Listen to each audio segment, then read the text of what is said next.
Hello and welcome back, my body language buddies. My name is Jesus Enrique Rosas. I'm the body language guy, and if you want to make sense of the insanity of the world, make sure to like and subscribe. Let's get down to it. So lately I have been covering the UK situation, not only the riots, but also the policies behind them, which have been quite like a bad stretch for many decades. And also Keir Starmer's I don't really trust what he's doing, but now it happens that the UK has gone full dystopian surveillance state, and this is not an exaggeration. You already know that I cover that. Okay, they simply sharing or retweeting a post can now land you in trouble with British authorities. But I hadn't imagined to what extent we will have this. Dan Wootton, the 55-year-old woman, arrested yesterday afternoon for sending an inaccurate post on X, which she caveated with the words, "If this is true," deleted after 2 hours and then apologized for with a beautiful honesty you never get from the mainstream media, remains in police custody after 18 hours. What the hell is happening to our country? We must support the independent media and fight the mainstream media and establishment to protect our free speech. Help her, Elon Musk and Linda X. Women arrested in connection with inaccurate social media posts. And yes, this is what we are going through. And I say we, because this is something that in Venezuela we've had for some time, as Leonard Reyes pointed out. Same energy. Venezuela and UK arresting people for posting memes. And I have to point out this as well.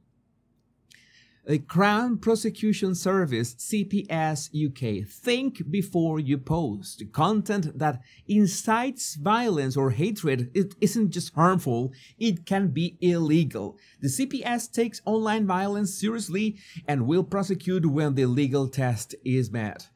All right, but machetes are okay, I guess. I don't know. I don't know how this works. And we already know that they have officers dedicated to just searching the internet for evil and mean tweets.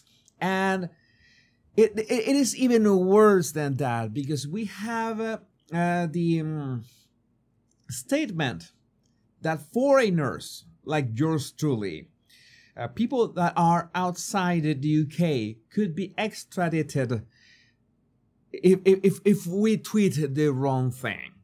The head of the Met Police intends to charge and extradite foreigners who provoke unrest in the UK under terrorism laws. This may include Elon Musk and any other high-profile target who break British law. Well, at least I don't consider myself a high-profile target, luckily. But when he says, the head of the Met Police says, foreigners who provoke unrest in the UK, meaning people outside of the UK, foreigners who provoke unrest in the UK, the joke tells itself. If you know which foreigners I'm talking about, it is beyond outrageous how these people are like aiming for anyone with a voice outside of the country, trying to bring awareness to this. And just by bringing awareness to this, we are being punished. You know that it is strange that the website of police.uk a couple days ago could not be accessed by any other country in the world but from the UK. They just blocked every country in the world. Now you can go to it, but you could only access it through a VPN. It's like they were like locking out the UK, so nobody outside of the UK could see what was going on. And we have this Cheshire Constabulary woman arrested in connection with inaccurate social media posts. And my question is, this is very important, who judges what is inaccurate information? That definition, inaccurate, is the thing, because Sometimes information evolves over time. Maybe there's one report and you get better information and that report changes. It means that if you tweet in terms of the first version of that information and you leave the tweet on, you are spreading misinformation and you can be jailed for that.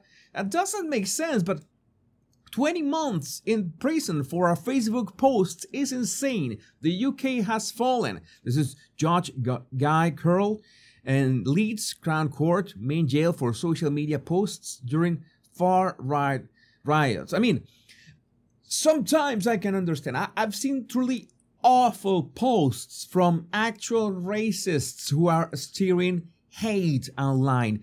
I can understand that that is just despicable. And if you try to organize a riot or you try to organize terror online, you deserve the full extent of the law. But it is not like misinformation. What kind of misinformation are you talking about? How do you judge that misleading or inaccurate information definition? That is the problem. And what is even more outrageous, I'm going to highlight this one, a judge has warned that anybody present at the riot will be remanded in custody even if they were only a curious observer. This is like you're just trying to go along your day. Maybe you are at an area that nothing is happening and some rioters, this horde of people show up and they begin to wreak havoc.